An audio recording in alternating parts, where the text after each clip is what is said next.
ചെയ്യും.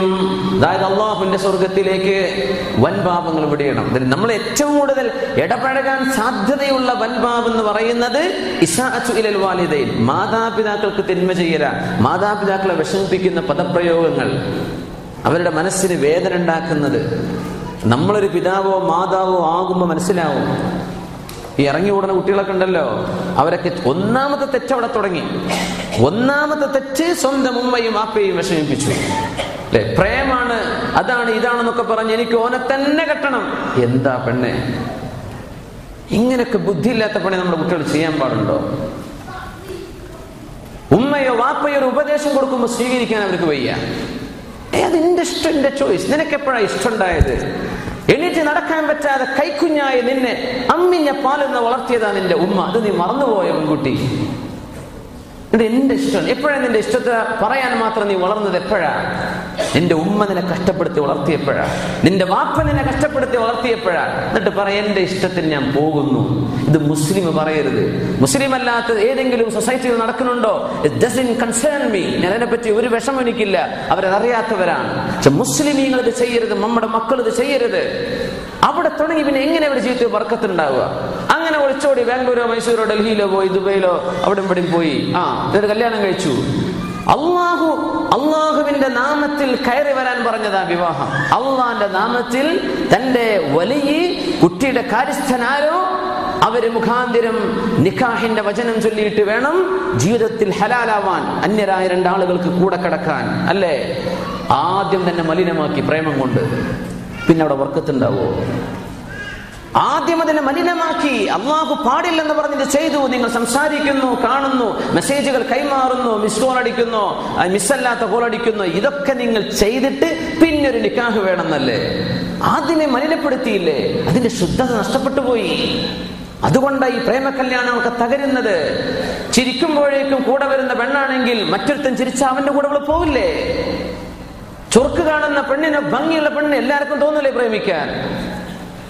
അങ്ങനെ ഒരു ചുറുക്കുള്ള പെണ്ണിനൊരുത്തൻ പ്രേമിച്ചു. അവൾ പറഞ്ഞു ഇവൻ തന്നെ മതി, ഇവളെക്കാളും ഭംഗിയുള്ളവനെ കാണുമ്പോൾ മറ്റോടൊപ്പം പോകുന്നില്ലേ? പോയിട്ടില്ലേ? പോയിക്കൊണ്ടിരിക്കുന്നില്ലേ? ഇതൊന്നും അള്ളാഹു വെച്ച പരിഹാരമല്ല. ഇങ്ങനെ കണ്ടാചിരിക്കുന്നവർ ചിരിച്ചുകൊണ്ടേയിരിക്കും കാലം മുഴുവൻ. ഇവർക്ക് തന്നെയായിരിക്കും പണി. കുറെ കാലം ജീവിച്ചു മടുത്തു, അടുത്ത ആളെ വേണം. അതിനാൽ നിക്കാഹ് ചൊല്ലി അള്ളാഹ് പറഞ്ഞു പോയവാ. അത് വിജയിക്കാതിരിക്കാൻ മാതാപിതാക്കൾ ഗത്യന്തരമില്ലാതെ പറഞ്ഞു കൊടുത്ത് മക്കൾക്ക് ബോധിപ്പിച്ചു കൊടുക്കുന്നുണ്ട്. എങ്ങാനും അങ്ങനെ ഒരു മുസീബത്തും ബലാവും എന്ന് പെട്ടു എന്ന് വിചാരിക്കുക. കൂടെ ജോലി ചെയ്തിട്ടോ പഠിച്ചിട്ട് +2 കഴിഞ്ഞ് മക്കള് ഇവിടെ ജോലി ചെയ്യാൻ തുടങ്ങുന്നത്. അപ്പോഴാണ് ഈ പ്രേമ കല്യാണങ്ങൾ തുടങ്ങുന്നത് ഗൾഫിൽ. അപ്പോഴാണ് ഇതൊക്കെ തുടങ്ങുന്നത്. പോക്കും വരവും കാണലും കൂടെ ജോലി ചെയ്യലും. ശരിക്കും ശ്രദ്ധിക്കണം. മക്കൾ ബോധമുണ്ടെങ്കിൽ മാത്രം പോയാൽ മതി. 5 പൈസകൾ ഉമ്മാക്കും വാപ്പാക്കും കൊണ്ടുവന്നിട്ടില്ലെങ്കിൽ കുഴപ്പമില്ല. നിങ്ങളുടെ ദീൻ അവിടെ കളഞ്ഞു കുളിച്ചു പോരരുത്. ദീൻ നഷ്ടപ്പെടുത്തരുത്, ചാരിത്രം നഷ്ടപ്പെടുത്തരുത്. നിങ്ങൾക്കുള്ള ഏറ്റവും വലിയ അഭിമാനം നിങ്ങളുടെ ചാരിത്രമാണ്. അത് തന്റെ നിക്കാഹ് ചെയ്ത ഭർത്താവിന്റെ കൂടെ, താൻ നിക്കാഹ് ചെയ്ത് ജീവിതത്തിലേക്ക് സ്വീകരിച്ച ഭാര്യയുടെ കൂടെ. ഇതല്ലാതെ ഒരു മുസ്ലിം ചിന്തിക്കാൻ പോലും പാടില്ല. ഇത്തരം വിഷയങ്ങളിൽ ആദ്യം ചെയ്ത കുറ്റം വൻപാപമാണ്. സ്വന്തം ഉമ്മയും വാപ്പയും വിഷമിപ്പിച്ചു. ഇതെന്താണ്? കബായിർ, വൻദോഷം എന്നാ പറഞ്ഞത്. Major since, major since. അള്ളാഹുവിന്റെ മുമ്പിൽ കരഞ്ഞ് തലകുനിച്ച് റബ്ബിനോട് പൊട്ടിക്കരഞ്ഞ് മാപ്പ് ചോദിച്ചാലല്ലാതെ അള്ളാഹു പുറത്തു കൊടുക്കൂല. അതാണ് വൻപാപം എന്ന് പറഞ്ഞാൽ. അതുകൊണ്ട് ഈ സംഭവങ്ങളൊക്കെ തകരുന്നത് ആദ്യം ഉമ്മാന്റെയും വാപ്പാന്റെയും മനസ്സ് വേദനിപ്പിച്ചിട്ടാ ഈ പ്രേമ കല്യാണങ്ങളൊക്കെ നടക്കുന്നത്. ഗത്യന്തരമില്ലാതെ കെട്ടിച്ചു കൊടുക്കുകയാണ്. സുബ്ഹാനല്ലാഹ്.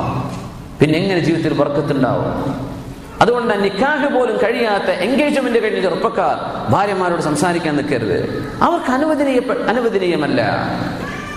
എൻഗേജ്മെന്റ് കഴിഞ്ഞ നിന്റെ ഭാര്യയായിട്ടില്ല, അവൾക്ക് വേറെ ആരും നിക്കാഹ് ചെയ്ത് കൂടെ പോകാം. നിന്റെ ഭാര്യയാവുന്നത് നിക്കാഹ് ചൊല്ലുമ്പോഴാണ്.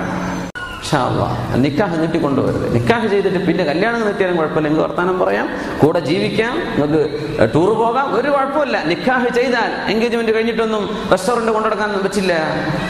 എൻഗേജ്മെന്റ് കഴിഞ്ഞിട്ടുണ്ട് കൊണ്ടുനടക്കുന്നുണ്ട്. പെരുന്നാൾക്കോളൊന്ന് കൊണ്ടുവരട്ടെ പോരക്ക്. എന്ത് അവകാശം? അവൾ അന്യ പെണ്ണാണ്. നിക്കാഹ് ചെയ്യാത്ത പെണ്ണിനെ നീ പുറക്കെങ്ങനെ കൊണ്ടുവരിക?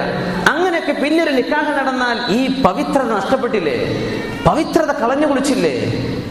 പിന്നെ ബർക്കത്തുണ്ടാവില്ല ജീവിതത്തിൽ. ഒന്നുപോയ തെറ്റുകളൊക്കെ അല്ലാഹു മാപ്പാക്കി തരുമാറാകട്ടെ.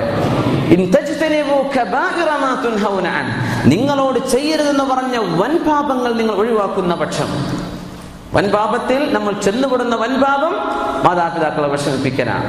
വല്ല പ്രശ്നങ്ങളും മാതാപിതാക്കളായിട്ടുണ്ടെങ്കിൽ പറഞ്ഞു തീർത്തേക്കണം. അമുസ്ലിമാണ് ഉമ്മയും അപ്പയും എങ്കിൽ പോലും, അല്ലെ, അമുസ്ലിമാണെങ്കിൽ പോലും. അസ്മാ റളിയല്ലാഹു അൻഹ അഷ്റഫുൽ ഖൽഖ് സ്വല്ലല്ലാഹു അലൈഹി വസല്ലം തങ്ങളുടെ മുമ്പിലേക്ക് വന്നുകൊണ്ട് പറഞ്ഞു, ഒരു മസ്അല ചോദിക്കാൻ വന്നതാ. നബിയെ, ഒരു വിഷയം ചോദിച്ചു. അപ്പോഴുണ്ട് അവരുടെ ഉമ്മ ഉമ്മു റുമാൻ, അന്ന് മുസ്ലിം അല്ല, ഉമ്മു റുമാൻ വന്ന് വിളിക്കുന്നുണ്ട്. നബി തങ്ങൾ ചോദിച്ചു, ആരാ വിളിക്കണം? എന്റെ ഉമ്മയാ നബിയെ. നമ്മൾ ഉമ്മാക്ക് ഉത്തരം കൊടുക്കണില്ലേ? ഉമ്മ മുസ്ലിം അല്ലല്ലോ. അസ്മാ, ഉമ്മാക്ക് പോയി ഉത്തരം കൊടുക്കിൻ, എന്നിട്ട് വരിന്ന് പറഞ്ഞു. മുത്ത് റസൂലുള്ളാഹി സ്വല്ലല്ലാഹു അലൈഹി വസല്ലം. മകള് മുസ്ലിമാണ്, കലിമ ചൊല്ലി ഷഹാദത്ത് ചൊല്ലി മുസ്ലിമത്താണ്. പക്ഷെ ഉമ്മ മുസ്ലിമത്തല്ല, ബഹുദൈവാരാധന ചെയ്യുന്ന പെണ്ണായിരുന്നു അന്ന്. പക്ഷേ അഷ്റഫുൽ ഖൽഖ് സ്വല്ലല്ലാഹു അലൈഹി വസല്ലം പഠിപ്പിക്കുക, ഉമ്മയല്ലേ വിളിക്കണത്, ഉമ്മാക്ക് പോയി ഉത്തരം കൊടുക്കിൻ. ഇതാണ് ദീൻ, ഇതാണ് ദീൻ. പിന്നെ നമ്മുടെ ഉമ്മയും വാപ്പ എന്ത് ദുൽമ ചെയ്താലും 5 വക്ത് നിസ്കരിക്കണില്ലേ? എന്റെ വാപ്പ നിസ്കരിക്കണില്ല, ആയിക്കോട്ടെ. വാപ്പ ലാ ഇലാഹ ഇല്ലല്ലാഹ് മുഹമ്മദ് റസൂലുള്ളാഹി വിശ്വസിച്ച ആളല്ലേ, ഉണ്ടോ അല്ലേ എന്നറിയില്ല, ആയിക്കോട്ടെ. ഉമ്മാന്റെയും ഉപ്പാന്റെയും ഉമ്മയും വാപ്പയും മുസ്ലിം അല്ലേ? രണ്ടാളും ഉറപ്പില്ല. ഉമ്മയോ വാപ്പയോ മുസ്ലിമാണോ? എന്നാ വാപ്പ മുസ്ലിം തന്നെ, ഇത്ര മതി. ഉമ്മയോ വാപ്പയോ ഒരാൾ മുസ്ലിമായാൽ കുട്ടി ഇസ് മുസ്ലിം ബൈ ഡിഫോൾട്ട്. ഇതാണ് ഇസ്ലാം. ചില രാജ്യങ്ങളിൽ വാപ്പാന്റെ മത കുട്ടിക്ക് എന്നൊക്കെ പറഞ്ഞ ഇസ്ലാമിന്റെ നിയമം, ഉമ്മയോ വാപ്പയോ ഒരാൾ മുസ്ലിം ആയാൽ ജനിക്കുന്ന കുട്ടി മുസ്ലിമായ കുട്ടിയാണെന്നാണ്. നിസ്കരിച്ചില്ല എന്ന് വിചാരിക്കും, എന്നാലും മുസ്ലിം തന്നെയാണ്. അവന്റെ ഹിസാബ് അല്ലാഹു വെച്ചാണ്. വലുതായിട്ടുണ്ട്, ലാ ഇലാഹ ഇല്ലല്ലാഹ് നിഷേധിച്ചിട്ടില്ലല്ലോ, യുക്തിവാദം നിരീശ്വരവാദം പറഞ്ഞിട്ടില്ലല്ലോ, അള്ളാന്റെ റസൂലല്ലെന്ന് പറഞ്ഞിട്ടില്ലല്ലോ. അതിലൊക്കെ വിശ്വാസമൊക്കെ ഉണ്ട്. നിസ്കാരം നോമ്പൊന്നുമില്ല, എന്നാലും മുസ്ലിം എന്നെ മരിച്ച മുസ്ലിമിന്റെ ഖബർസ്ഥാനിലാണ് കൊണ്ടുപോയി കിടത്തേണ്ടത്. അപ്പൊ മുസ്ലിമാണോ അമുസ്ലിമാണോ എന്ന വിഷയമല്ല. മാതാപിതാക്കളോട് ഉപകാരം, അവർക്ക് നന്മ ചെയ്തേ പറ്റൂ. ബിർറു ആബാഅക്കും തബുറുക്കും അബ്നാഉക്കും. നിങ്ങൾ നിങ്ങളുടെ ഉമ്മാനെ വാപ്പാനെ നോക്കിയാൽ നിങ്ങളുടെ മക്കൾ നിങ്ങളെ നോക്കും. നിങ്ങൾ വ്യഭിചരിക്കാൻ പോവല്ല, നിങ്ങൾ അന്യ പെണ്ണുങ്ങളെ നോക്കാൻ പോവരുത്. നിങ്ങളുടെ പെണ്ണുങ്ങൾ അന്യരുടെ കൂടെ പോവില്ല. ആര് പറഞ്ഞു? മുത്ത് റസൂലുള്ളാഹി സ്വല്ലല്ലാഹു അലൈഹി വസല്ലം. സ്വല്ലു അലൻ നബി മുഹമ്മദിൻ വആലിഹി അല്ലാഹുമ്മ സ്വല്ലി അലാ സയ്യിദിനാ മുഹമ്മദിൻ വഅലാ ആലി സയ്യിദിനാ മുഹമ്മദിൻ വബാരിക് വസല്ലിം അലൈഹി.